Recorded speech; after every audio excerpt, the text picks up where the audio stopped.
उत्तर प्रदेश के लखीमपुर खीरी में रविवार को किसानों की कुचलकर हत्या की खबर आई तो देश भर में किसान आंदोलित हो उठे। किसानों के प्रदर्शन के दौरान जिस तरह हिंसा भड़की, उसके व्यापक रूप लेने की आशंका थी। रात होते होते विपक्ष के नेताओं ने जिस तरह से मामले को उठाया, उससे उत्तर प्रदेश सरकार सतर्क हो गई। 2022 विधानसभा चुनाव से पहले बीजेपी के खिलाफ बने माहौल को लपकने के लिए प्रियंका गांधी ने सुबह तक का इंतजार भी नहीं किया और रात में ही लखीमपुर के लिए रवाना हो गए। सपा, बसपा और आम आदमी पार्टी सहित तमाम विपक्षी नेताओं ने योगी सरकार के खिलाफ मोर्चा खोल रखा था, लेकिन योगी सरकार सोमवार दोपहर तक मामले को संभालने में सफल रही। आखिर लखीमपुर मामले को योगी आदित्यनाथ ने कैसे संभाला, कैसे 20 घंटे के भीतर ही पूरे हालात पर काबू पा लिया। विपक्ष की सारी राजनीति धरी की धरी रह गई और जो माहौल रविवार रात से गरमाया हुआ था, वो सोमवार दोपहर 1 बजते कैसे हवा हो गया। तो चलिए आपको बताते हैं पूरा घटनाक्रम।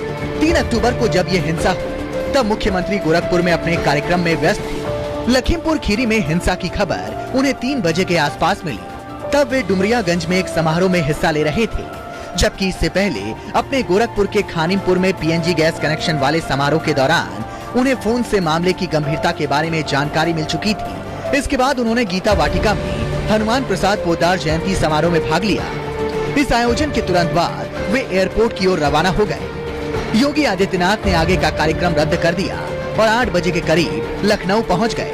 गोरखपुर एयरपोर्ट आने के रास्ते में भी वे लगातार निर्देश दे रहे थे। योगी आदित्यनाथ के लखनऊ पहुंचने तक स्थिति स्पष्ट हो गई थी कि इस हिंसक झड़प में 8 लोगों की मौत हो चुकी थी। अब योगी आदित्यनाथ के सामने सबसे बड़ी चुनौती हालात को काबू में रखने के साथ विपक्ष के नेताओं पर भी अंकुश लगाने की थी।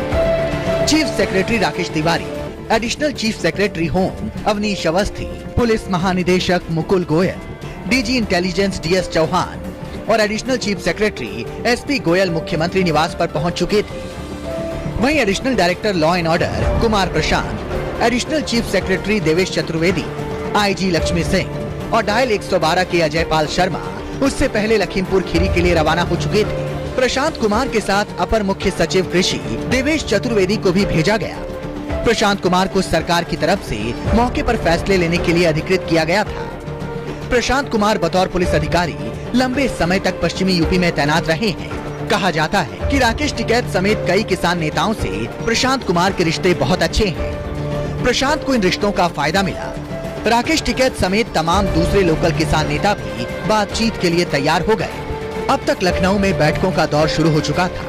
मुख्यमंत्री निवास पर रात 9 बजे से बैठक शुरू हुई। इसमें हर मुद्दे पर बात हुई। इस बैठक में तय किया गया कि विपक्ष के किसी भी नेता को घटना स्थल पर नहीं पहुंचने दिया जाएगा।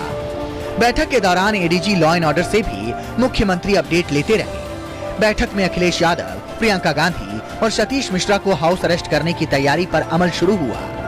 इंटरनेट पर अंकुश लगाने का फैसला भी लिया गया और केवल किसान नेता राकेश टिकैत को वहां पहुंचने की अनुमति देने का फैसला लिया गया। फिर मामले की संवेदनशीलता को देखते हुए कई जिलों की पुलिस को हाई अलर्ट पर रखा गया।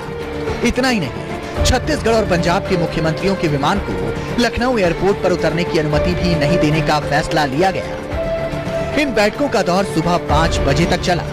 इसके बाद सुबह 9:30 बजे से सारे अधिकारी फिर से योगी आदित्यनाथ के पास पहुंच गए थे, लेकिन योजना के मुताबिक ही प्रशांत कुमार की अगुवाई में टीम किसान यूनियन के नेताओं के साथ समझौता करने में कामयाब रही।